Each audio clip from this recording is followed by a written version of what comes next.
So now what I disliked about working with AI in the album Resistance is Futile.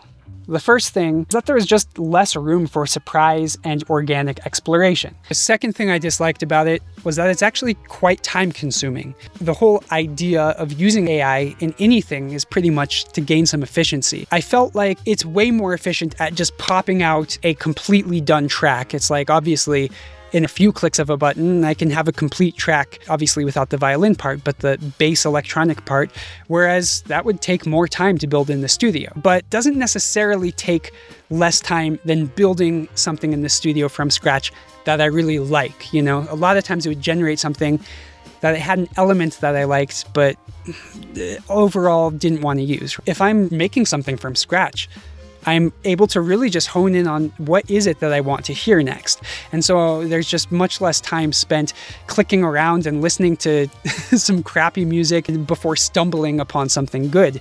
So that time-consuming aspect is like kind of goes against the purpose of even using AI. Like, you know, if I didn't know anything about making music, then clicking a button would be my best chance of making music. But I've been playing violin since 9 years old. I've dedicated my whole life to music. I went to music school for classical violin.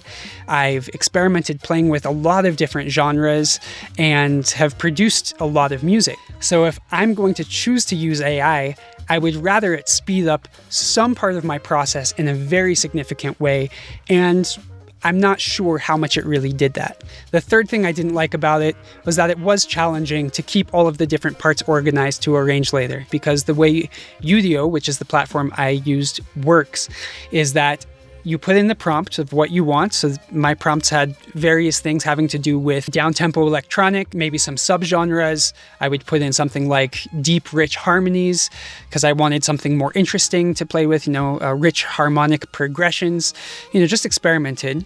It generates 2 versions of that. And then if I liked either of those, then you can generate 30 seconds at the back end of that or at the front end of that. And this is a pretty cool way of working, but effectively what happened was the parts that I actually liked ended up being spread throughout different generations, so throughout different variations of it. And so I had to be pretty organized in order to take this part from this generation, this part from this generation, and put it all together in a way that was cohesive and interesting. The fourth thing I didn't like about it was feeling less ownership over the end result.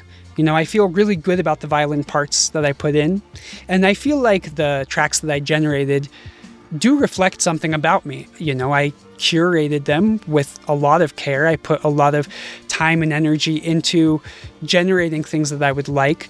And so, it's definitely has something to say about me as a musician.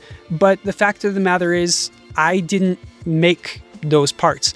I'm not going to say, AI is just a tool. A lot of people want to be like, it's just another tool. It's just another part of my creative process. And maybe that's valid for some people. For me, I just felt like this was fundamentally different, and that I don't feel like I can really take any credit for the music that came out of the AI. I feel like I can say, I had good or bad taste, depending on you, in what I chose. And I feel really good about the violin parts I made. So not having that full artistic satisfaction, obviously something that I didn't like, but I do still really enjoy the album. The fifth thing I didn't like is that I couldn't work with the individual parts.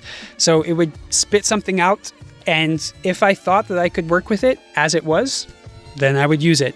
If it had, maybe a nice bass to it, but the AI had generated some crappy little synth melody on top, just couldn't go with it, right? And so that lack of ability to really just take what worked and discard what didn't also made the process more frustrating.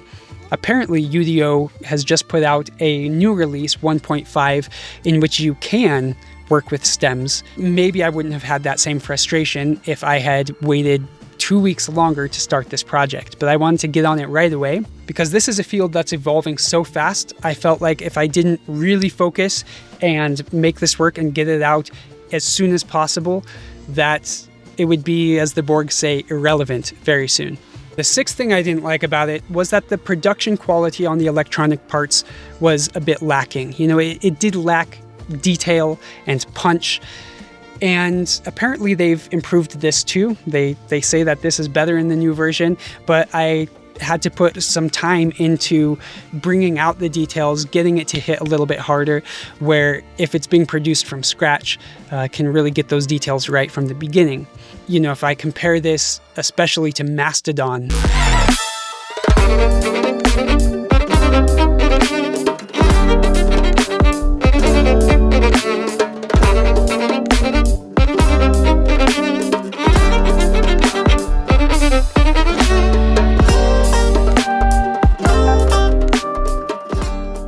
Mastodon, which I made with Futile, who I personally consider to be one of the best electronic music producers in the world. We were able to just be so detailed. And when I say we, I mean we, but mostly him, in terms of just like the ultimate mixing choices. He was able to be so detailed in exactly what we did and did not include to get just an incredibly clean sound, you know? So a lot of times the musical decisions were informed by mix decisions. It's like, this is a nice musical idea, but the mix will not stay ultra clean if we include it. And so it didn't get in. And so with my process here, I feel like I was able to do quite a lot to get it to sound good. I think it sounds good. I don't think that the production quality is distracting in any way, but I also recognize that it doesn't get to that same level of hyper clean production like Futile and Tipper are able to achieve. So depending on how important that is to you and in your genre, that would be something to consider.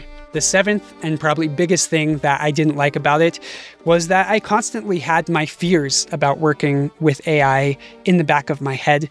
I had these ethical concerns, and I have a video talking about my 9 biggest fears and about the ethics of AI if you want to go deeper into that. But just on the whole, it took away some of the joy of creating because, you know, that's always present. And an 8th thing that I don't like about this is that the law on this is constantly changing. So I really also didn't have that peace that my work is my work and that it will serve in the context of my career.